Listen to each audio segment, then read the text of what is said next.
lisusu puisque toali kolika ete bozali ike ya kolanda manaka mokolo malelo tozali na esengo puisque ndenge bosengaki esengeli ndeko ya opposition azala abi oui akozala azali wana tokobeta elongo masolo matali Congo. Tshisekedi déterminé à toucher la constitution puisque après vote à l'Assemblée nationale kolekela na loi organique ezali kopesa biso bofongami ya nzela pour que tokende na référendum. Alors il faut dire sincèrement que cap pour la 4e République. Visite d'inspection du président de la République Félix Antoine Tshisekedi infrastructure na Kinshasa à l'absence du gouverneur Daniel Bumba Metomoni atindeli biso photo bali kolia na mesa moko na mindele. Daniel a kolia na mesa moko na mindele mais moko antombolo atamboli na Kinshasa sans les premiers citoyens. Un refus, manque du respect envers l'autorité ou bisoba na IDPS et à l'olenge na biso koza. De ces frivoles avec Kosa Mutamba qui s'énerve.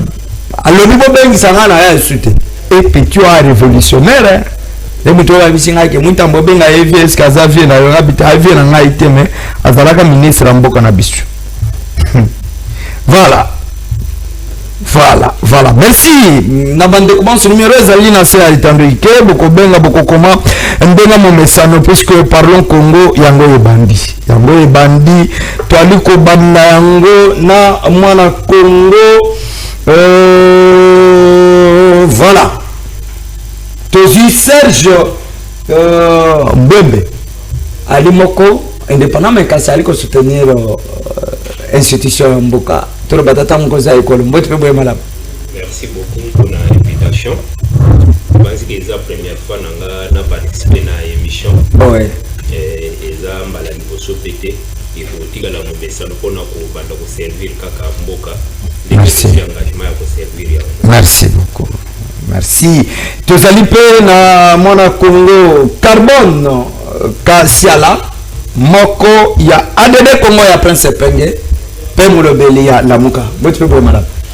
Mbotende ko beno na CPN ko na tinete invitation yo pesi biso wapi les Congolais nous ont demandé à tout moment d'être devant des télévisions pour le signaler, pour parler ce qui est Congo. Na CPN invitation na ngona tina na pesi yo mbote pesi pe bako débattre na ngai mbote na banzete émission ya lelo ekozala vraiment pédagogique. Merci. Une émission pédagogique. Oui, Kakobola Makanisi, Amoko Simon Moussous. Nous allons faire Benoît Omedi. Très sollicité dans ma partie politique, mais ma partie à mon bac au secteur. Merci beaucoup, mon Mboka. Na banzi na pesiba. Wale nous ya parlons Congo Mbote. Na pesiba sous mon Mboka. Président de la Ligue nationale des jeunes. Il y a soutenu le Congo. Bali ko benge mikolo le Pakebo. Na bas logan comment Beni Molete le Pakebo na bossa une maison de couture Magui Mode femme forte moi c'est Boya Tembe maman Magui na limité première na bossa nité ndeko nanga Natal Omboto excellence Natal Omboto ko benga Muyaya oya Patrick to Muyaya Natal Omboto na pesi Omboto na pesi sous moi na Mboka le président ya agissez pour les sokola va ko benga mikolo le nkoba aliko ya mwalende ekoki banzi ekoki voilà. Assemblée nationale indimi io na loi organique visant le référendum tout le a été oublions la 3e république Tshisekedi avec l'union sacrée déterminé à nous ramener à la 4e république. Marbaunga moyo. Merci beaucoup mon Mboka. Na bandi na lobaki yango ya boa ba Congolais na bandi bobo sanité na lobaki yango wa keno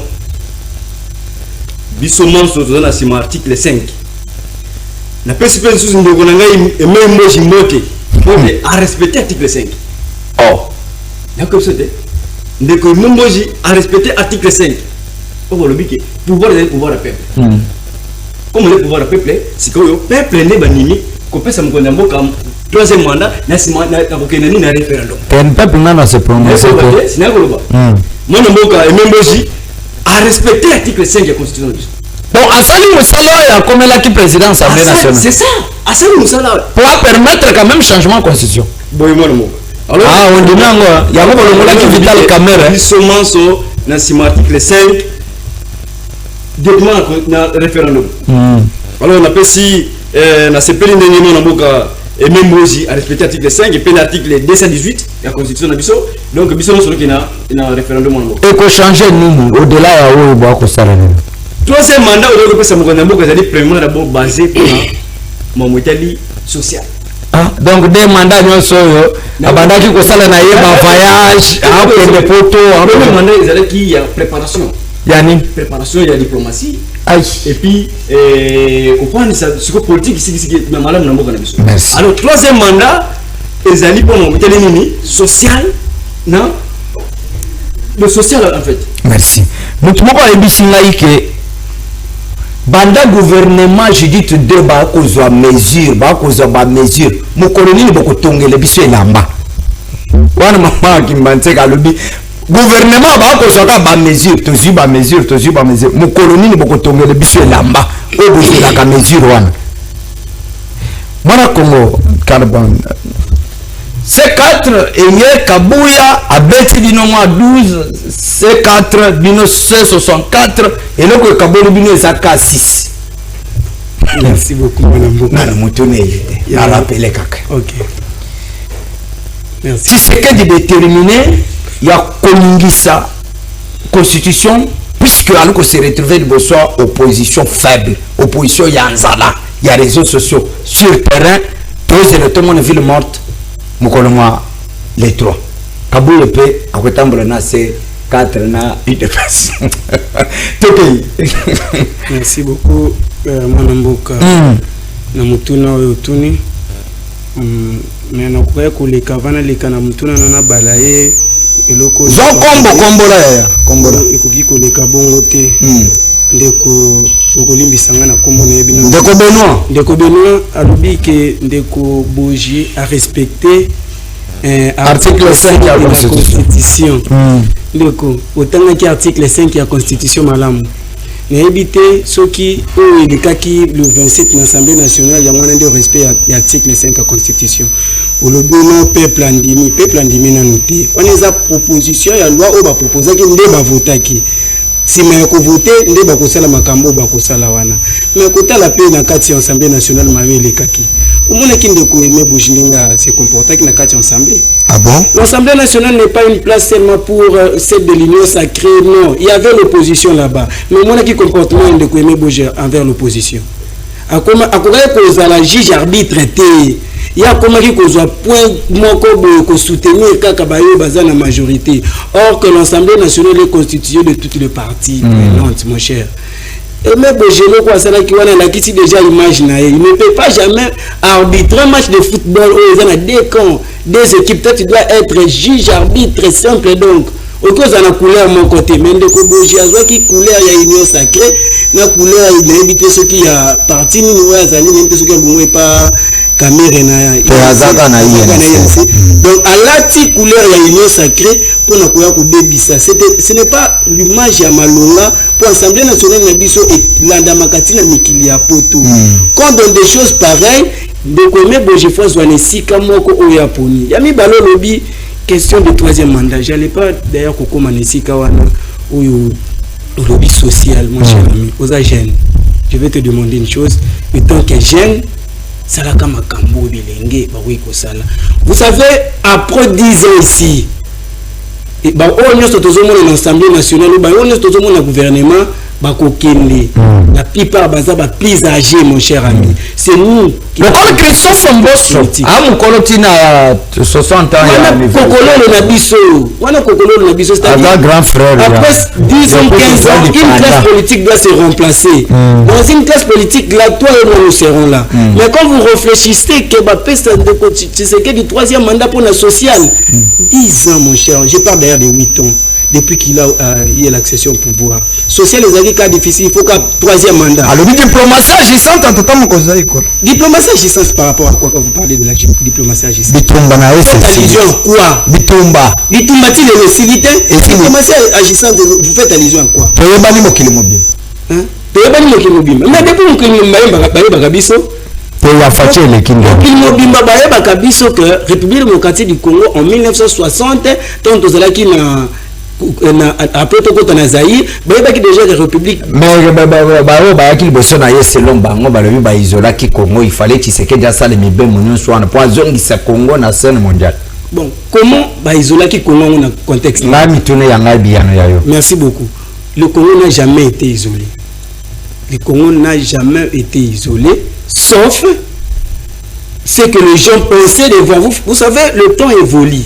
Et d'abord, ma camarade, c'est comme éveiller les lots pendant l'époque là, tout ça qui éveillé. Opposition faible, tu sais qu'elle est déterminée à toucher la constitution. Bon, on a bien le terrain. On les a qui kobalaï, on a qui kosalamon, qui n'a l'opposition ne serait jamais faible. Cette opposition aujourd'hui qui est faible. Opposition n'a pas si beaucoup les opposition. Quand on marchait avec Toïs Sekedi en 2015-2016, l'opposition est forte. On est acquis des pèses en 4. Non, il dépasse en 4 comment? L'IDPS, il a toujours été soutenu. L'opposition que M. Félix trouve faible devant lui, mais on dit toujours à M. Félix c'est que le moment déjà est venu. Le moment est venu où le peuple congolais doit se tenir debout. Il y a changement de constitution, il y a troisième mandat. Merci. Il n'y a pas l'opportunité pour le changement de la constitution, ni un troisième mandat, parce que le peuple déjà dans le référendum, le peuple s'est déjà exprimé en 2016. Mais c'est-à-dire, ce qui veut dire que le peuple ça s'exprimer, mais les lois que la constitution est bloquée, c'est-à-dire qu'il faut opposition. Mais la constitution doit bloquer quoi? Mais bon, le terrain vide. Non, la constitution peut bloquer terrain vide. Mais quand c'est une opposition, vous contraindre ce que tu sais qu'est-ce comme déjà les trois déjà à mais Kabou est pas tambola. Mais Kabou est pas tambola par guise de quoi? Tant nous autres sali C64 il y a C4. Oui, C4 vit Misaka Matama, Misaka la on ne peut pas consommer. C'est quoi le C64? C64 c'est l'article 64 de la Constitution. Merci. Mais la maya. Ok, merci. Merci, mon Mara Congo, Mutuna Yonde quoi, le baza déterminé, bon matabo quitte troisième mandat, non. Il de presse, na union sacrée, bon miko sanabino, makasi ate, bochande, bon bangi sande terrain, mais bon c'est le trois, beaucoup mon zélé kokauka. Merci, mon amboka. Nazozonga na lumbango, tozongela na article 64. Ok. Et le bilini? Article 64 de la Constitution. On va un peu 4. Kabouya a évoqué par article 4. Kabouya a sali allusion à l'article 4. C'est quoi sali allusion? Kabouya a sali allusion à espace linguistique, espace régional, a sali allusion à l'article 4. C'est quoi union sacrée ça déjà? Pourquoi nous créons encore ces 4 plateformes? Mais bon, les alliés juste pour nous rebondir conglomération, il n'y a pas aventurier. S'il vous plaît, pas de qualificatif ici. C'est ça qu'on a comme Sabato. Pas de qualificatif. Tout Congolais a le devoir de faire échec à tout groupe, à tout individu ou groupe d'individus qui prend le pouvoir par la force, qui l'exerce en violation des dispositions de la présente Constitution. Voilà. Alors, mais nous les autres continuer là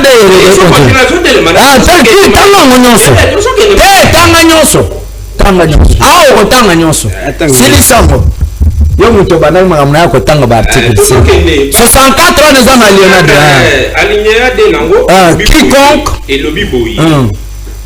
Toute tentative de renversement du régime constitutionnel, ça constitue une infraction imprescriptible contre la nation et l'État.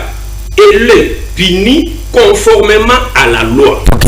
Maintenant, ce qui est totalina, philosophie, article 64 de la Constitution, dans ce 64, il y a des opposants. Parce que je tiens ici à informer à l'opinion que l'opposition à Congo, ils ont existé dans Congo. Parce que l'opposition c'est quoi? L'opposition est au pluriel. mais Foyou n'est pas opposant.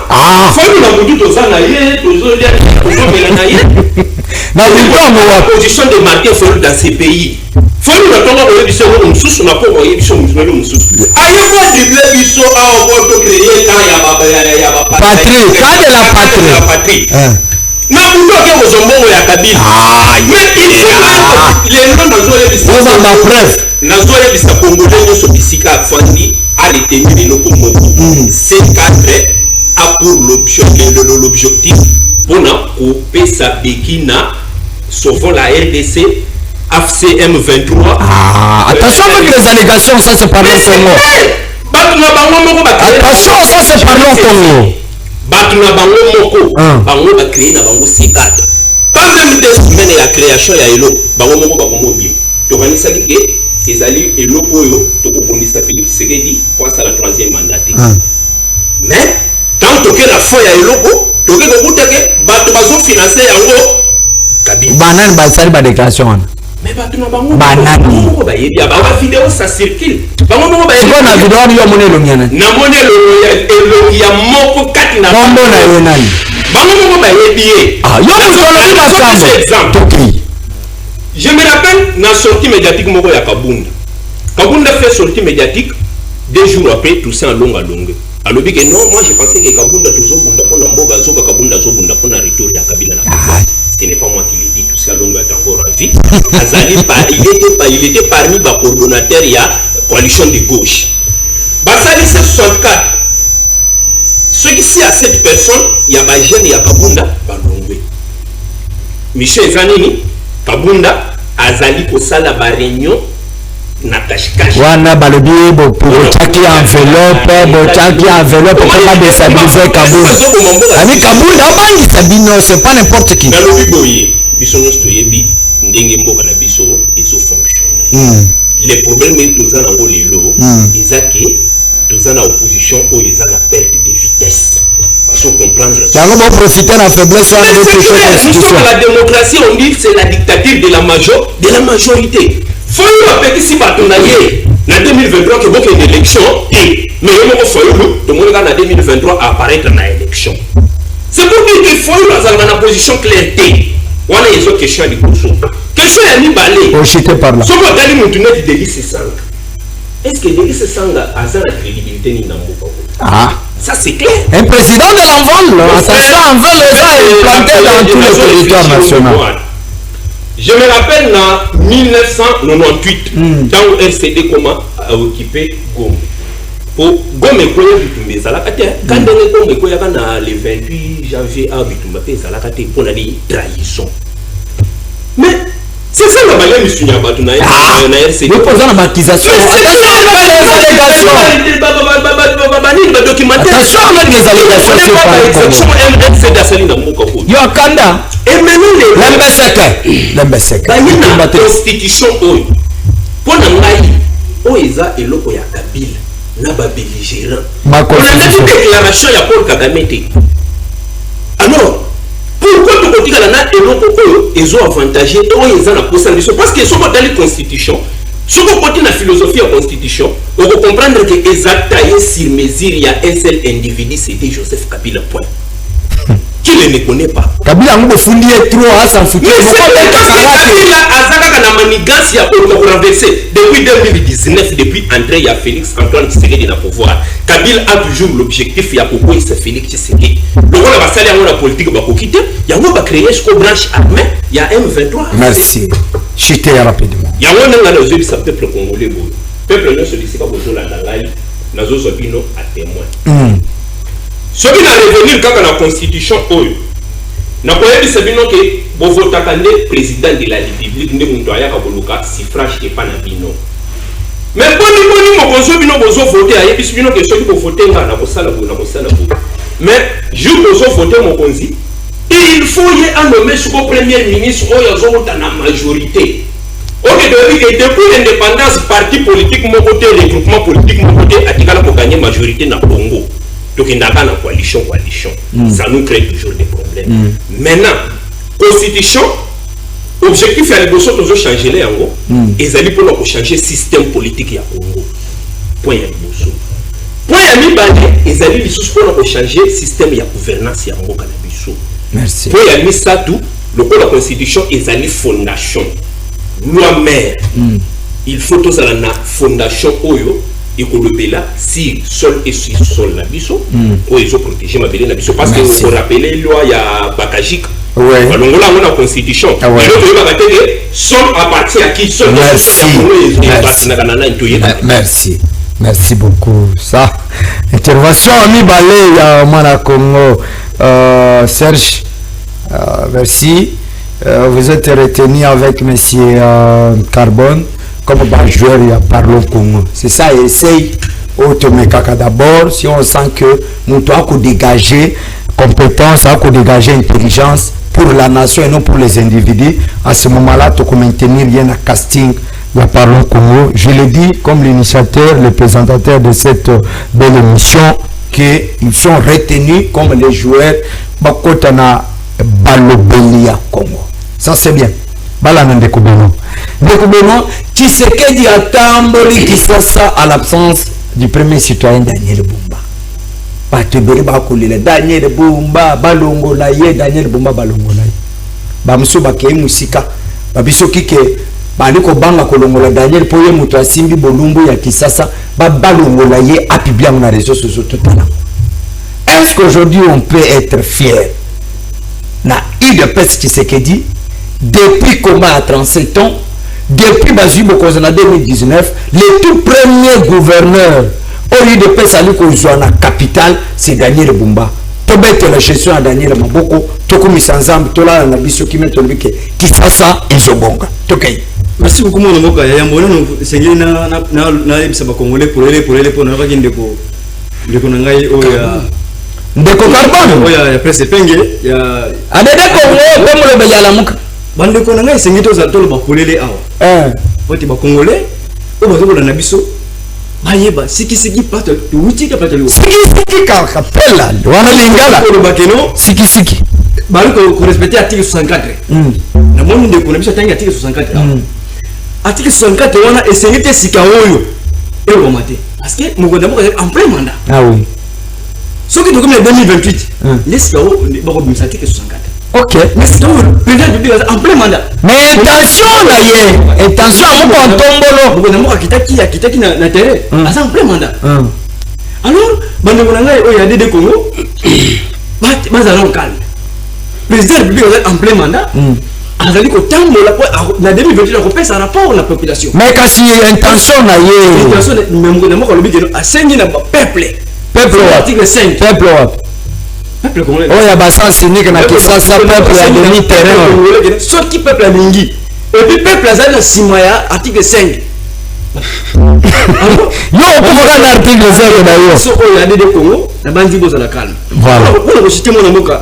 Na sengi na ba congolais non c'est ce que ils ont bien na tongo lelo. Journée le 3 juin. Comment c'est le baninga campagne? Oh, atala ka kuma ka moto akene kuma moto. Ba wa papi manabango. Oh ya teka ka akene koteka. Donc le journal il y a le 3 juin et la journée mon ko et musala. Ah bon? Mais Fayulu ba le ville morte maman bomba mwana na ndako. Presse penge ndeko Fayulu ba lingi ke ba sala marche ba benga bana na bango te. Te ba le ville morte. Ba benga bana. Ba to ba di matin. Bana na bango bazana etasi ba ko tanga classe. Alors siko ba lingi ke no. Peuple ba biga na chaque jour na commerce na bango ba fanda point de Fayulu. Tandis que président public bazana na mandat. Alors journal le 3 juin bande ko ngai ba ko risque zo mi bino ba ko ne classe mo ke ne classe.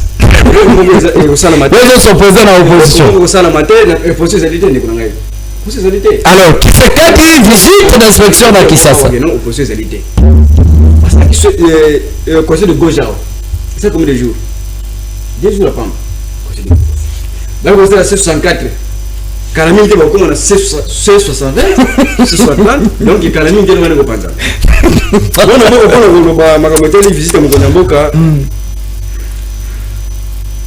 Moi, je vais donner le moyen de Moussala. Malheureusement, Moussala, vu que place à Koutaki, il y a Moussala Malem. Moussala Malem. Moussala Malem. Parce que, mon qui, Bandera, nous sommes dans le Bokondi.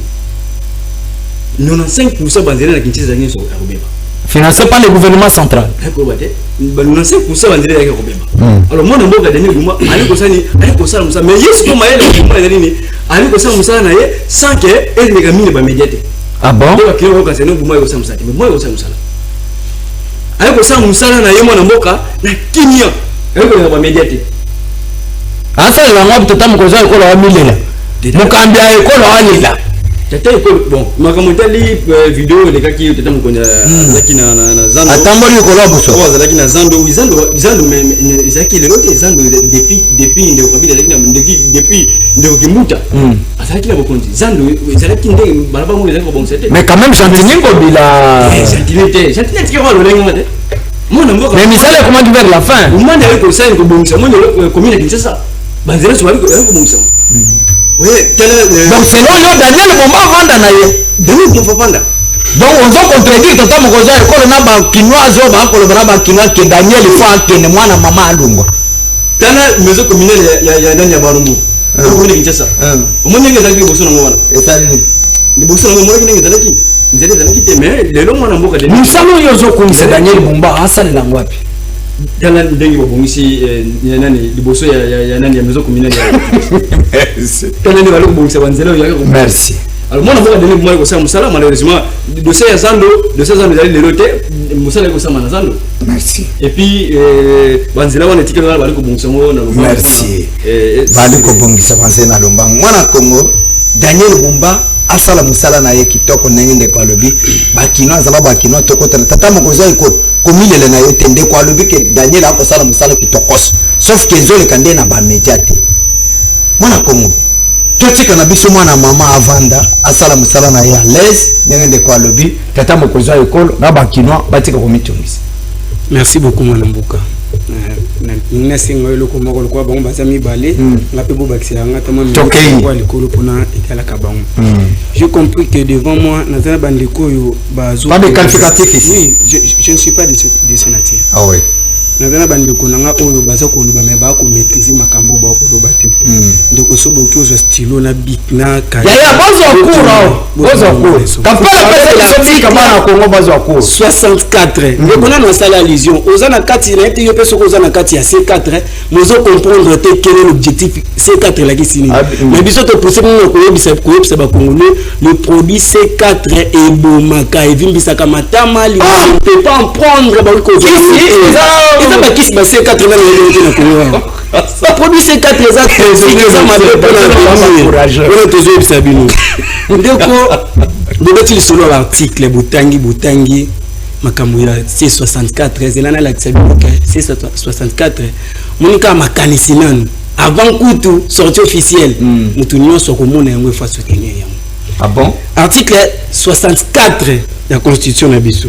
Alors Bible botanga tout Congolais a le devoir de faire échec à tout individu ou groupe d'individus qui prend le pouvoir par la force ou qui l'exerce en violation de dispositions de la présente Constitution. C'est là qui sabino parce que vous comprenez. Nous, biso c'est 64. On peut se poser la question, est-ce que sur l'alinéa 1 de l'article 64, malgré tout a été passé au biso de ce qui dit azwaki pouvoir par force biso bato 64 tozoloba te malgré que ngai na bino to yebi ndenge élection 2018 c'est jour et élection 2023 ndenge salamaki to yebi mais sur cette alinéa on dit non. On veut sur l'alinéa D. Toute tentative de renversement toute tentative de renversement du régime constitutionnel constitue une infraction imprescriptible contre la nation et l'État. Elle est punie conformément à la loi. Quand le président Félix Tshisekedi est en train d'exercer son pouvoir, monsieur le président Félix Tshisekedi a prêté serment à l'article 74 de la Constitution. Alors il faut abattre la Constitution. Appuyer sur la Constitution. Est-ce qu'aujourd'hui, Félix Tshisekedi veille sur la Constitution? Constitution est PCA Makassi à accéder au pouvoir, mes frères. Mais ils ont bloqué, il y a pour la bonne gouvernance. non tala tant mosusu bandeko bazoyeba te badikolo ba vidéo na ba réseaux sociaux ezotambola komona Félix Tshisekedi comment est-ce qu'il ces cas de changement de la constitution devant Joseph Kabila ndenge nini nazaki kolo. Donc quand vous voyez ça, Félix Tshisekedi en opposition ici, le président de la République, attention. Ok, comment est-ce qu'il disait à cause de notre constitution? Les gars comme la carte va faire les eaux coulées, il fallait allumer là. Non, c'est ça que j'avais dit, mes frères amis. J'ai dit à mes préambules que le peuple congolais, par le référendum de 2005, Pesaki mokonzi ya mboka oyo ya kozala élu na pouvoir ya souveraineté par peuple na voie de élection mandobe moko une fois renouvelable. Kuna balobi troisième mandat. Kuna balobi troisième mandat. Je prends l'exemple ici. Baké na l'Assemblée nationale, ba voter loi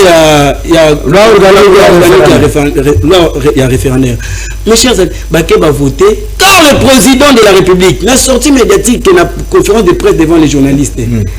Il parlait que Soki non, laissez le président.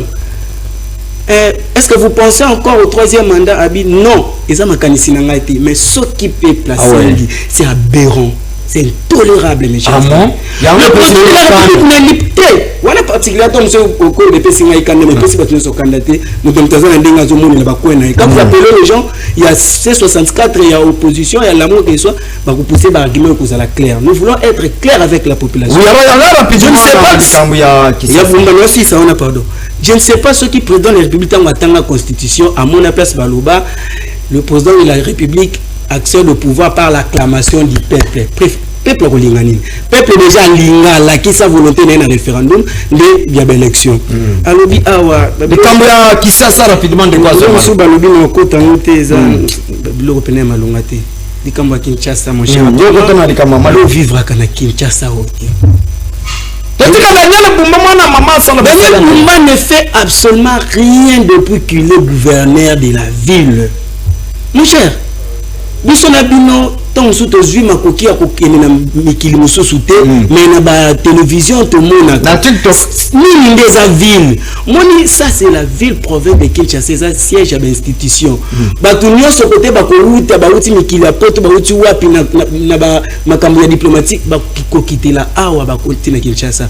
Mais mon akita au prince arabe, ya Qatar, c'est pas que pour ça, Zipi, ok, la première Awa, na. Ça c'est partout. Zipi. Le jour où on a sorti de l'aéroport, on a connu côté il y a souka, il y a ça le souka qu'on a bon. On a pas zipi, je me suis posé la question, est-ce que monsieur le président de la République ne peut pas assumer de responsabilité au Yazouaki? Parce que le Congo, ce n'est pas monsieur Félix Tshisekedi qui mais l'Allemagne d'Afrique, côté là-bas, l'Allemagne d'Afrique, vous verrez que le président jusqu'aujourd'hui a vivre dans la illusion. Merci. Ces choses. Daniel Bumba ne mérite pas, même au sein de l'IDPS, même au sein de l'Union sacrée, aucune personne ne va parler à Makamba Daniel Bumba qui gère bien la ville. Sinon, c'est qu'il y a une ceux qui a mis sur C4. Apparemment, C4 comme il y a C4. C'est quand j'ai un ami, au AK-47. Ouais, il y a un chef. Moi, Congo, Daniel Bumba, de comment Kamalobi a boy, à lui peut-être C4, il y a Augustin Kabou et mais aujourd'hui, Kotala, UDPS, après tant 7 ans, il y a combat. Le meilleur candidat gouverneur, on va réserver que pour la première fois, il y a quoi assumer gestion et qui ça, ce n'était que Daniel Bumba. Merci. Apparemment, j'ai compris que mon frère. Peut-être Prince Epenga Tindie, peut-être à comprendre le côté na mouvement na bango ya C64 parce que yemo wa tangi article mais il est incapable à rejoindre côté na philosophie article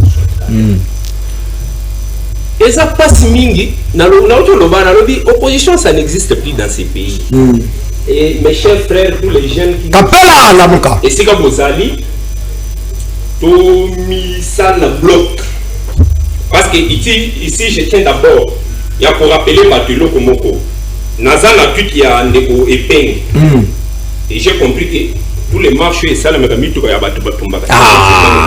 S'il vous plaît. Prince Epingle a menacé le peuple qui méritant d'être défendu. Avec les allégations, soit élégant sur ce plateau de parler communiqué les 3 juillet, papa, les 3 juin, papa, maman, batela mutu kanayo, bima makolo.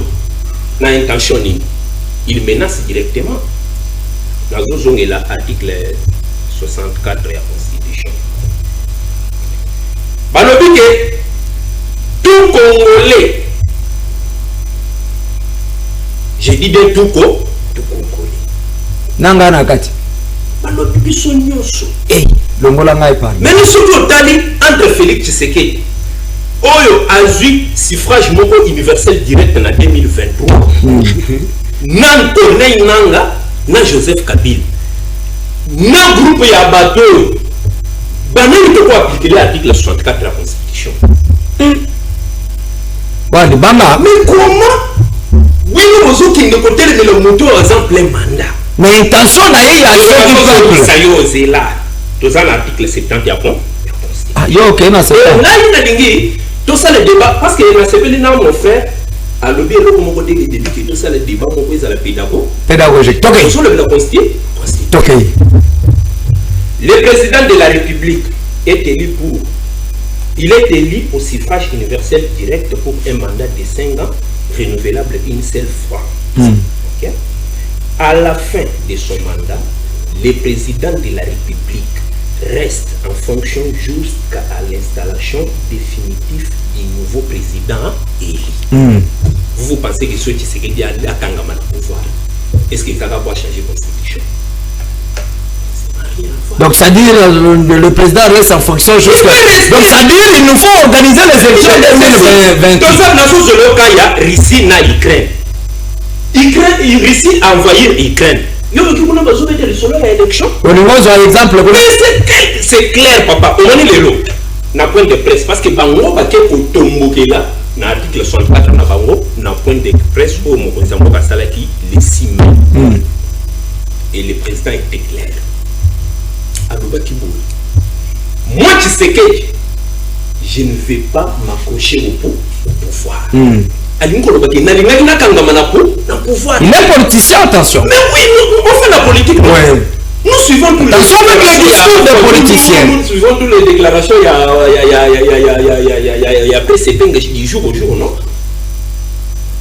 Si on continue par où, à part Togundana Rwanda, à part diplomatie, bango balia kabutu moya ok c'est le loko mon côté. On le lot so mona ba zone nyo sezala qui occupé plus par batmango ba rebelle moko bazo sanini bazo bim. Les lot moni États-Unis à travers le trésor américain va sanctionner tous les patrons na interne parce que à l'interne le patron de l'AFC les abagroup c'est Joseph Kabila. À l'extérieur maintenant c'est Paul Kagame.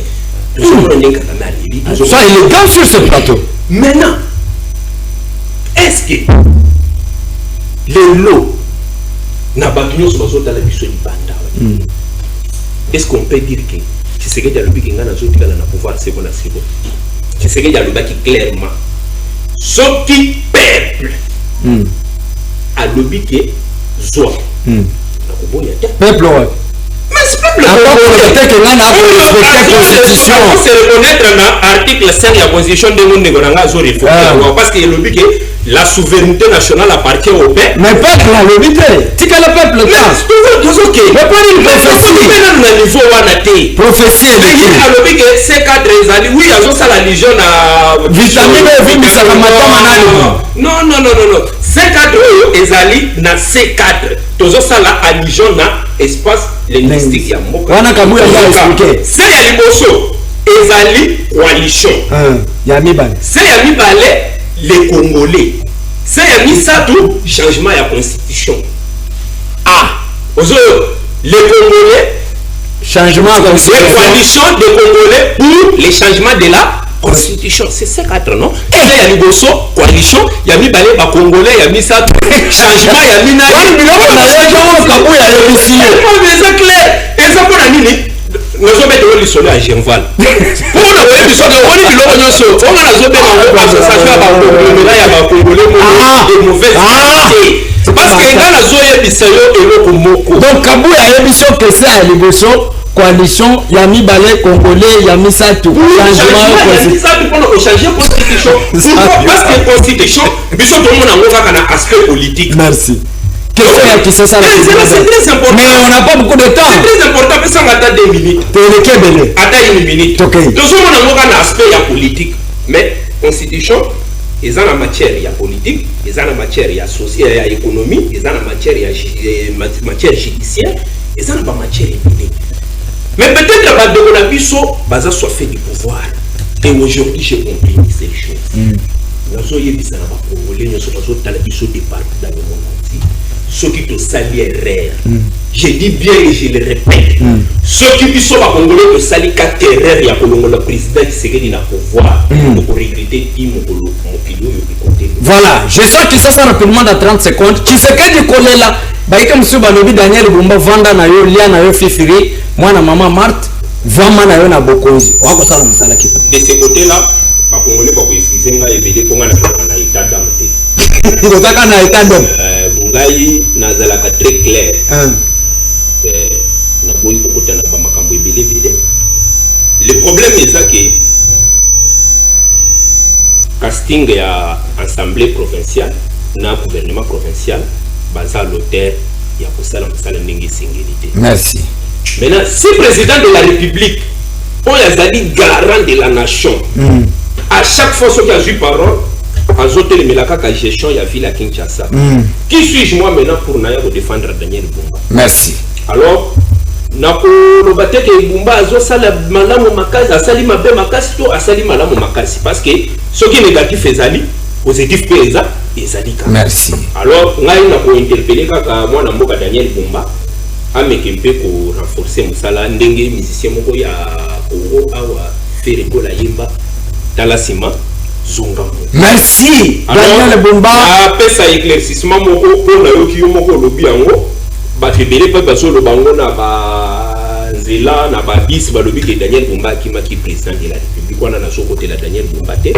Mais ce qui est vrai, Daniel Bumba n'était pas au pays, azalaki na déplacement et avant à déplacer mokonzi mboka Yamba ki ouais. Donc akenda ko la katata mokonzi ko le kenga na ko samba. Mais avant il faut l'autorisation du gouvernement. Merci. Ça c'est une précision de taille puisque avant que Daniel Abima tout le monde qui senga que dans c'est pas tata mokonzi école basolo là qui c'est marqué donc ça ne fera pas un débat. Voilà, ingénieur Étienne Bandeko Bazwa, je crois, on doit se séparer 2 minutes, et puis on doit se séparer par là. Nous avons bambo di nanga mena kokota na muzindo te.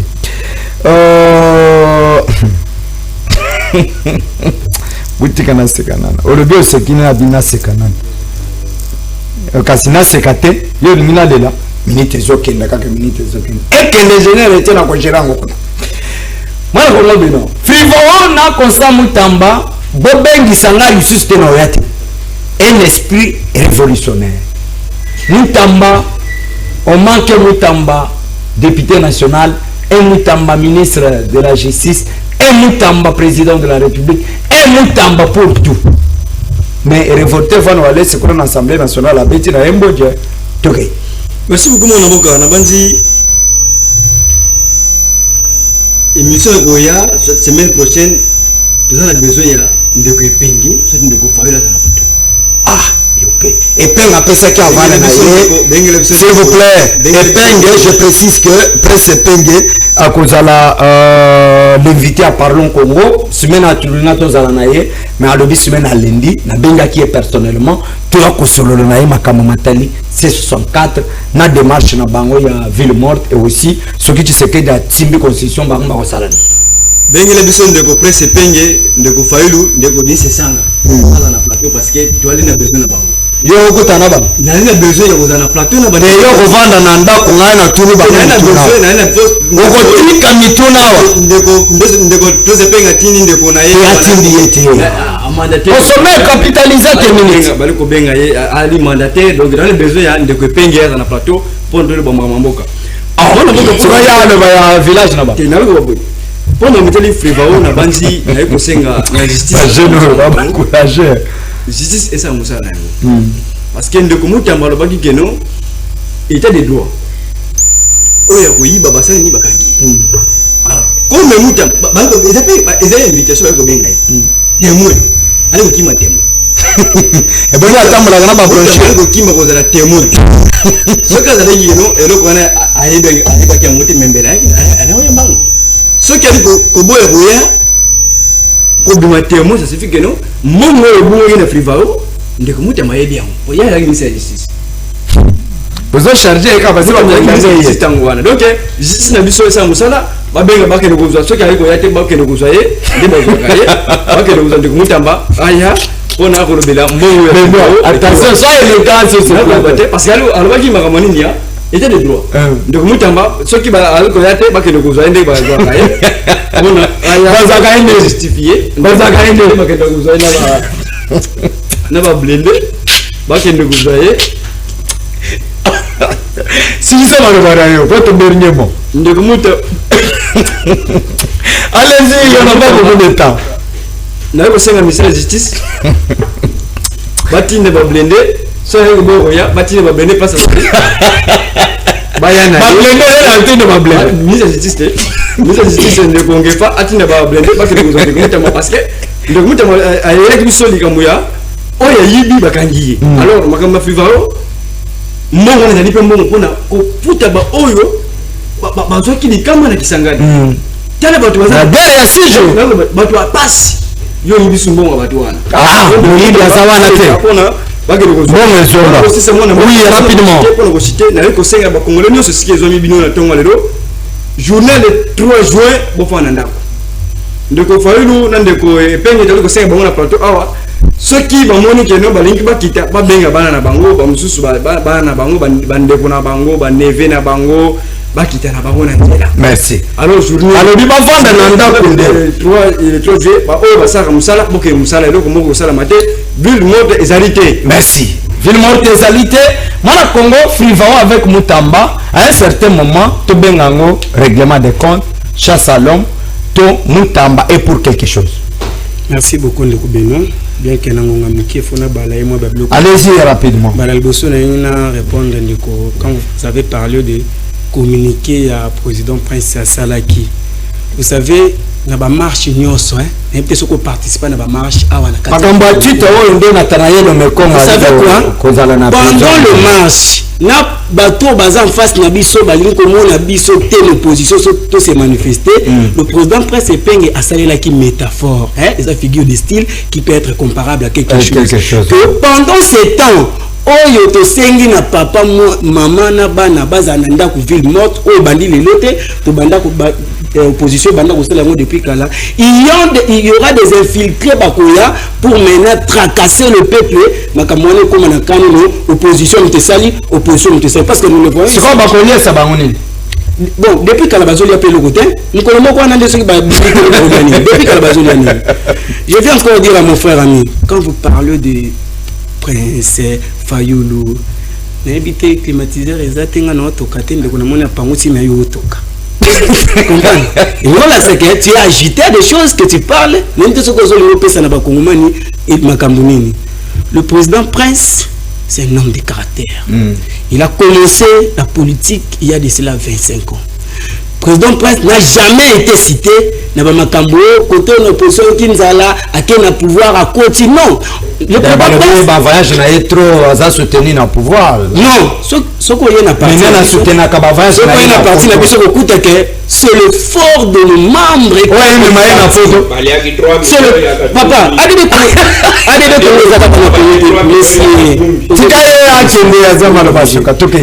Adede Congo ezana mikila poto soki na Belgique, Adede Congo ezali, na France Adede Congo ezali partout, c'est-à-dire moyen de vie au baninga ya Europe bazana ngo ya ngote biso ils peuvent prendre n'est-ce pas ba bengisi ya ka to foute no billet et puis ba séjour exact voilà non exact toujours ba makambo politique. Je viens de te dire encore ici mon cher. Oui rapidement. Et loko no ki otika ngote.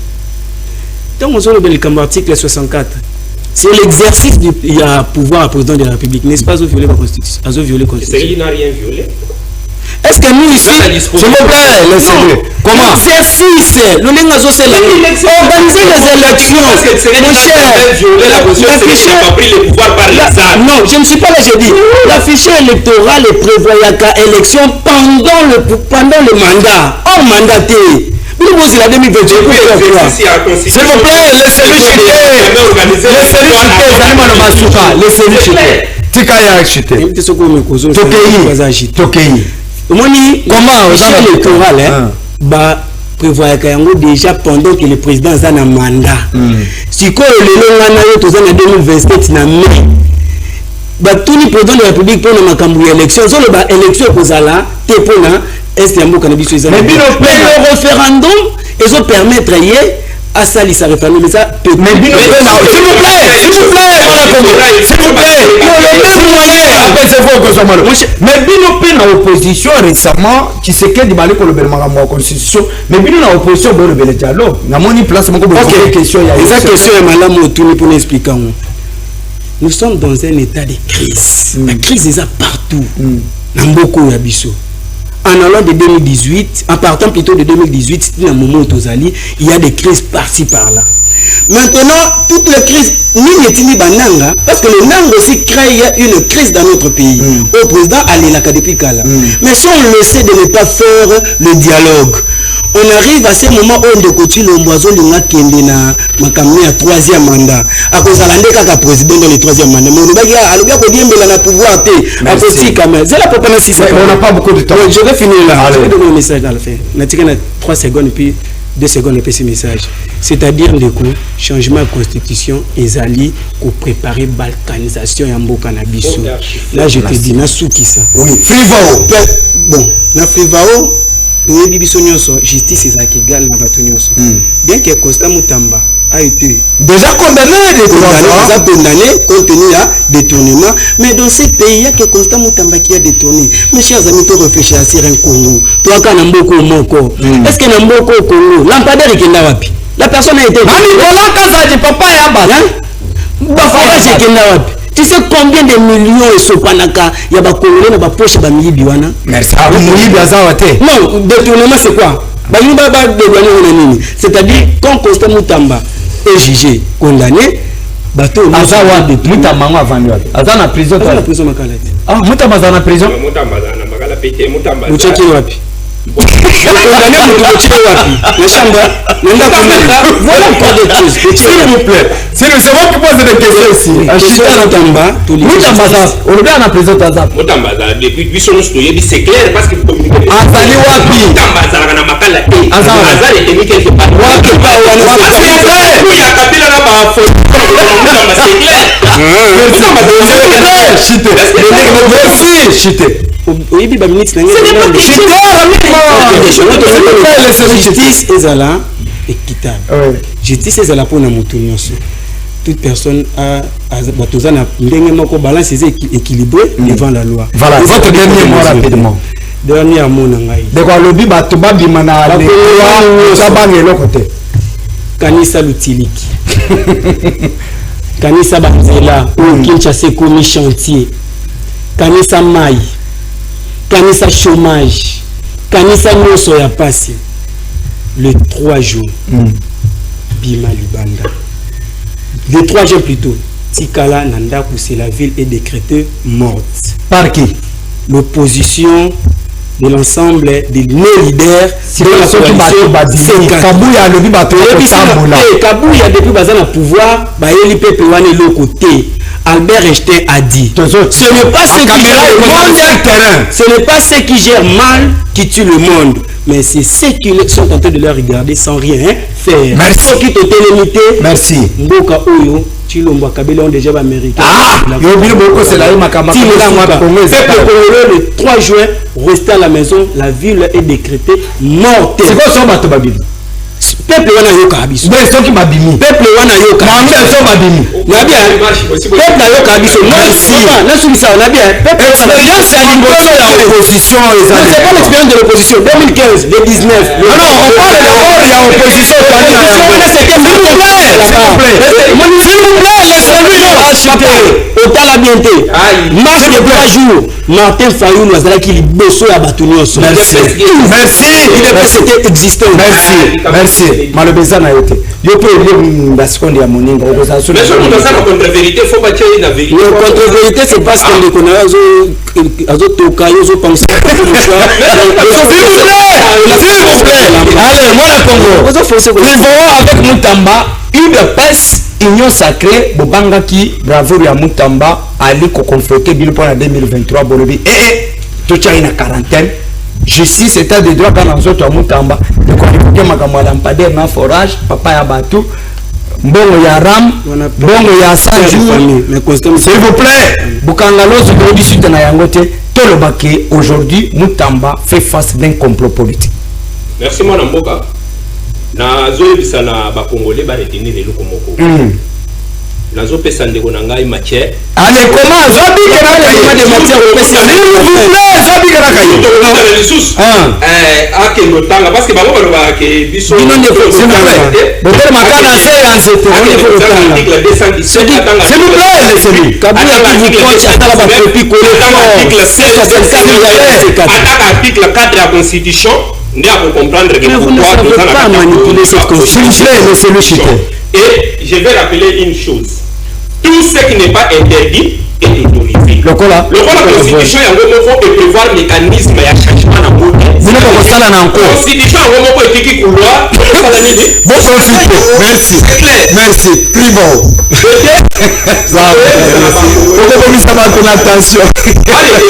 Allez-y. Ana misala ko pesa ba Congolais. Kachilom. C'est ça ana misala ko pesa ba Congolais. Kakabuya. Tout ba nyonso ozomona na bana misala ko pesa ba Congolais. Bino ko pesa. Parce que façon bazo ko se bino ke misala to zana ba chômage. Oui, nous tous. Je ne pense pas que besoin de sur le plateau pour nous dans ça la carte. Moi je travaille. Et le ngola ngana ba calculer na bino na politique. Yo peut-être nous autres mais moi aussi je suis chômeur. Nous soutenir bato wana 8 ans. 8 ans. Mais je vais mais on soutenir quand même bato ba personne ça. Administration ya l'état de pouvoir et ça les l'État a créé une zone. Exemple, il y a Belge 80 ans. Il y a une zone industrielle qui a limité. Mais les lots, il y a une zone, il y a une église. Mais la zone spéciale économique, il y a Malou. Après, la marque ça la gagne comment mais société yo ne peut pas comporter sur son côté comment ça les là ba filo ya nini comment on appelle ça filo optique mais ça non oya courant ba benga ngoni ba câble wana ya nini na technicien yo mo ko ka kongo nango ba câble wana ya nini ba benga ngoni ya courant somo meninga mais eza ka yo chami entreprise net ba Pepsi kuna et pour le somo et je me dis la c'est de lui respect parce que papa Qatar est eu indépendance en 1970 en 1973 Qatar a signé accord et partenariat avec les États-Unis à Qatar 50 ans après Qatar les a pays développés mais maintenant les messieurs ici maintenant tampon un voleur qualifié mais c'est clair il faut mongo ya 100 il faut mongo ya 1000 écoles par an et tu kana ba papier ba école ngo ezalaka ouais il est pesé alobi ka dosha hormone yeux matata konyo ake kolona masango na buganga lozo ake ko récolter université bakomisa yo place bato c'est bino ko komisa nini Fayoulou il était le PDG ya biloko ya carburant société oyo nini ya carburant on appelle ça nini yo moko luka kombo yo moko sunga azo benga ngo nini sunga yete eta sa sombi yango ba benga ngo sunga za banini leta wapi ya sombi yango kombo ya société ya carburant sunga yete abungi soki de malembe te est-ce que malembe était ya carburant oui ou non kobi bon s'il vous plaît laissez-lui maintenant Fayoulou a mettre dans les sociétés ya batou na kao et pour que c'est une chauffeur Fayoulou a na fois de rose futa ka mboko ya l'état te il faut le voir au pesa ba Congo Fayoulou